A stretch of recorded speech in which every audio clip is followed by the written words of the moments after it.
Students, government officials, they've been having these discussions since the 1950s. They asked if I would do what I call a talkie talk. Now, usually I say no to talkie talks because I like to prepare and get it right, and it just takes a long time. Plus, I only do a few of those a year, and I just didn't know if this was the right thing to do. But the more I got to think about it, the more I realized that the people that were going to be in this room are the movers and shakers in the aerospace industry. These are the people that are doing things like planning the mission architecture to go back to the moon. And when I looked at the name of the talk, it was Advancing Space from Leo to Lunar and Beyond, or at least this is a symposium. It's the 2023 Von Braun Space Exploration Symposium. Now, Werner von Braun, or von Braun, depending on what way you pronounce his name, was the main architect behind the Apollo program, which is when we went to the moon. Right now, America is doing what's called the Artemis program. The Artemis program is our effort to go back to the moon to take humans there now with new technology. It's very interesting. With most talkie talks that I do, I like to provide an external perspective to the organization or the company that's asked me to come in and speak. And in this case, all the people in front of me are the most important industry leaders in aerospace. And so I thought about what it would look like to take a third-party perspective view of Artemis. And I thought that would be pretty good. But the more I started digging into Artemis, the more I realized there might be some issues in how people communicate about it. Like there's some architecture problems that people are unwilling to talk about these days because of how they got there politically. And I was like, you know what? I just want to go say the thing that nobody's saying. So that's what I decided to do. Now, a lot of people I respect, when I was doing my research and asking these questions, they said, be careful, Destin. If you say certain things, this might change your relationship with NASA forever. And I thought about it. And I decided, you know what? This is the truth. And this is what needs to be said. And NASA, please don't hate me. In all seriousness, though, I'm nervous about this talk. Before I go in, you'll see that. And I decided just to play the talk for you and let you see what this is like. Now, to be clear, being a YouTuber means nothing in this room. So the first part of the talk is me trying to establish credibility within the aerospace industry by saying some of the things that I've done. I've done the Defense Acquisition University. I know what it means to like develop a system that's going to be human rated. So I have to like establish that, but also I have to sprinkle in a little of the, just I'm the YouTuber guy who you think I am. And then in the end, I want to ask the difficult questions. So for me, this was an exercise in something called rhetoric. Rhetoric is trying to persuade somebody to a certain position, and that's what I was doing here. So I thought you would enjoy being in the room.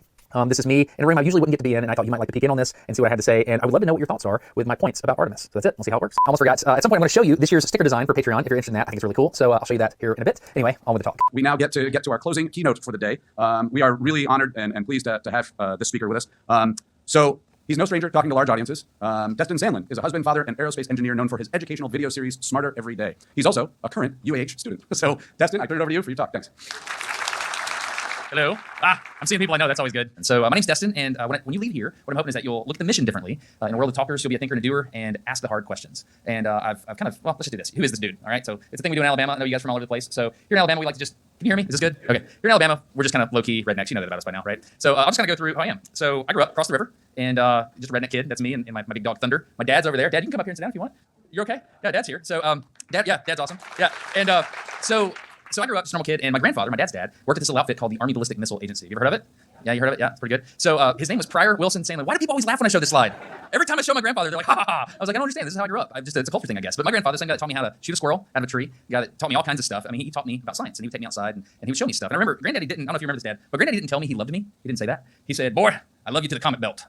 And I was like, what the heck does that mean? I don't know what that means. And then years later, I was sitting here in the halls of UAH, pencil whipping some stuff, and I was calculating the Delta V requirements to go to Mars. I was like, not only is it possible that we're going to go to Mars, it's going to happen. So he loves me out beyond that. I know this is the asteroid belt, not the comet belt. I have to say this because you guys are smart. But Granddaddy used to say things like that. And so the same person that made me feel really, really small and made me want to outwit a squirrel was the same guy that made me think about how big the universe was. And it's just how we grew up here in Alabama. It's great. I love it. So I went to the University of Alabama. I learned a lot from Daryl Sandlin, right over there, who worked on the James Webb Space Telescope. That's a picture of Dad when he was doing metrology on the sun shields for the James Webb Space Telescope. Really cool stuff. So Dad used to moonlight as a CMM operator and programmer, and he used to teach me stuff about coordinate transformations before I knew what algebra was. And so I had a really neat upbringing. So I had internships at the University of Alabama. I worked at Eaton Aerospace. And the cool thing about that is the test cell next to me, I was working on the Joint Strike Fighter's fuel pump, which was also the hydraulic pump, really neat thing. So I used to test lubricity on that thing. But in the cell right next to me was the SR-71 fuel pump test cell, and it was designed to explode. And they told me there in Jackson, Mississippi, they said, yeah, so these dudes showed up, and they're like, all right, we need a fuel pump that needs to do this flow rate and this pressure. And the Mississippi boys were like, nothing needs a fuel pump like that. And they're like, build it. That's the coolest story ever. So anyway, I also worked at Little Debbie Snack Cakes, basically the same level of, why are you laughing at me? Little Debbie's awesome. Let me tell you about Little Debbie. So imagine this is a sheet of zebra cakes right here. It's moving along. And you have a double guillotine striking that thing as it moves along. That's great. How do you get the chocolate drizzle on there? You just flip on this little switch and the little motor starts turning and the chocolate drizzle starts coming out and you get a sine wave on top of your cakes. But wait, there's more. Flip another mechanical lever. You throw in the cosine, the other, you get it out of phase. It makes a circle. That's how they do the fancy cakes. They do zebra cakes and fancy cakes on the same line. It's incredible. I'm wasting time. Let's keep going. So went to, that was where I met my wife. Check this out. Isn't she hot? And my wife's really pretty too. You see my wife? It's great. So my wife and I, we have 4 kids, and we love them, and we think we're going to keep them. Right here, this is kind of my upbringing as a professional. I work across the interstate here at a place called Redstone Test Center. That thing on the left is a component for something called an active protection system. So we were trying to defeat rocket-propelled grenades as they were fired at vehicles in Iraq and Afghanistan. I spent a lot of time on that, and maybe in 25 years we can talk about that. But it's really cool. On the right, I worked missiles for a long time. On the right, I went after a while. I was like, I'm going to work on aircraft because I don't know aircraft. I can't speak that language, and I learned a lot there. The cool thing about ATAC, Army Test Evaluation Command, we were in the developmental test command. We were helping acquire material for the Army, material that would be used by soldiers. And so human rating of products was huge. I had to go through what's called the Defense Acquisition University. So I get what it's like to human rate a product. It's a big deal. And so I'm just kind of giving you that to say, like, yeah, YouTube got how funny. Also, a little bit of experience in the field here. This is a cool thing. So this is what we would call at the range Tuesday.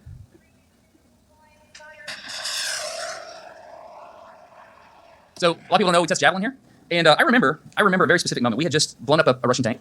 And I remember the smell. I remember a lot of things. And we've gone down and I'm living my best life, scoring the target, looking at the shape charge penetration in the hole.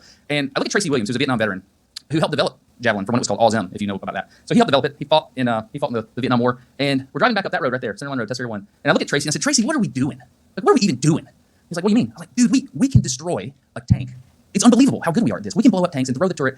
There is never going to be another land war in Europe with tanks. This is dumb. Nobody's ever going to do this. Young buck, right? I got it figured out. I look at the graybeard. Tracy says, I've seen a lot of things. You never know. You never know, young man. Keep driving. Fast forward to recently, right? I think about that conversation a lot.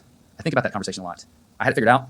We got the new technology. There will never be these old problems coming back. Man, I think about that a lot. I used to goof around at night, making stuff in the garage. This is the first photo I ever took of a bullet striking a match. I was really excited about that. And then one day I did something silly. I got my dad a Father's Day present. And I don't know if the audio's working here, but we're just going to roll with it. So I uploaded this. Hey, it's me, Destin. Can you hear that at all? I got my dad a present for Father's Day, and it's kind of weird. So I uploaded this to the internet, and I was taking guidance and control classes here. And so I got a chicken. It's chicken. I got my dad a chicken. And I started looking at it, and I was like, there's some GNC stuff going on here. Like it knows where its head is. And like as it moves, it's somehow, there's a control loop here. And then this happens. So you can compensate for it. Chickens are really good at this, so I'll show you. Watch his head stay totally stationary. Right? And you guys are super nerdy, so I know where your brain's going right now. You're going to the pigeon-guided bombing world. I know what you're thinking. You're great, you're smart. But this is not what I was thinking.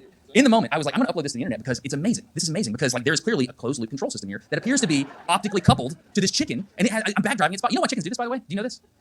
This is like the smartest room I've ever talked to. Nobody knows this? Okay, so basically there's this thing called the vestibulo-ocular reflex. Do you know about it? Everybody look at my hand. I'm going to move my hand. Track my hand. Okay, birds have a hard time doing that. What they do is they lock their head, and that's their reference frame. And then they walk under it, and it ends up looking like this. So they'll walk, and then they'll walk under it. And they'll throw their head, and it makes sense now? That's what they do. And so, yeah, so when, whoops. That's great. So basically what's happening is I'm uploading this to the internet. I'm like, man, I'm in the thinky place. I'm really smart, and I'm proud of myself for how smart I am. And then what does the internet do with this? Hey, look at this redneck playing with a chicken on the internet.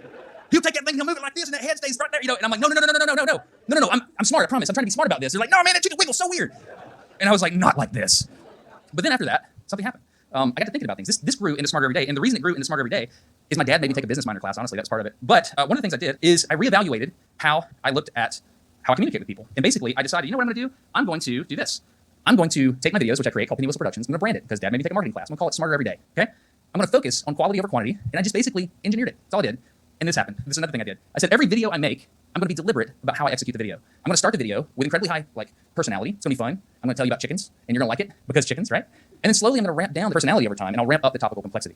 And when you ramp up that topical complexity, then people walk up that mountain with you because it's not like, hey, 0 to 100 instantly. Let's talk about the sheer, let's talk about more circle right now. No, we're just going to slowly ramp up the mountain together. And then towards the end of the interaction, I ramp down before people get bored and scared. Kind of like right now, it's kind of getting weird right here. I kind of ramp it down, and then we land the plane. I was like, I'm going to do that with my videos, and it worked. It worked very, very well, and that was really, really cool.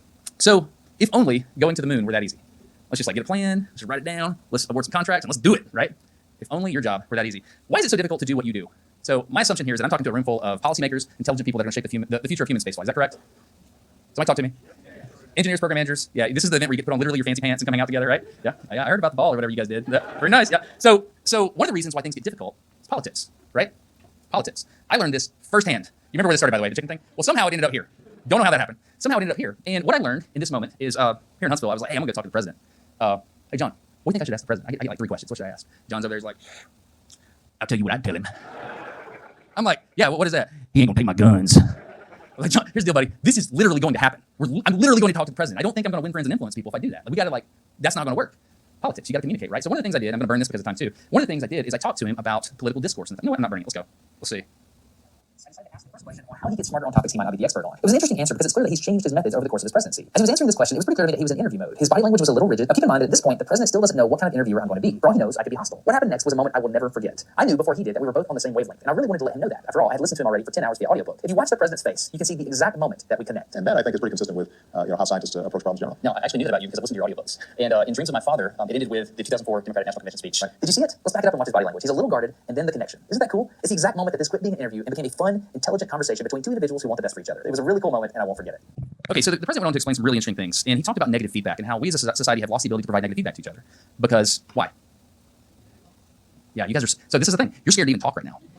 I'm not joking. You're terrified to talk right now, and that's a problem. That's a problem. You know the truth, and you're afraid to say it. I'm destined. Have a good day. No. The deal is we know things, and we're afraid to say it. Why is that? Because we know the other side's going to fight, or we might get canceled, or whatever's happening today in your office. I totally get it. But we're engineers, right? Engineers know what this is, don't they? Young engineers on the front row. What is this? PID control loop. Rock and roll. That's what I'm talking about. What's an important part of the PID control loop? Let's ignore the letters. Let's go up here to the little summation symbol on the top right. You got a plus and a minus. What does that mean? Feedback. Right. Feedback is important in the engineer. If you have only positive feedback in the system, what happens to it? It goes unstable. Is this political science? This is math. right? Also works with political science. So, but it's really interesting. If you don't have positive and negative feedback in any system, it goes unstable and chaotic and things explode and break and it's bad, right? We know this to be true because whatever your degree is, okay? So I think it's important for negative feedback. So I'm grateful that I learned that. I also asked the president about his plans for deep space exploration at the time. Personally,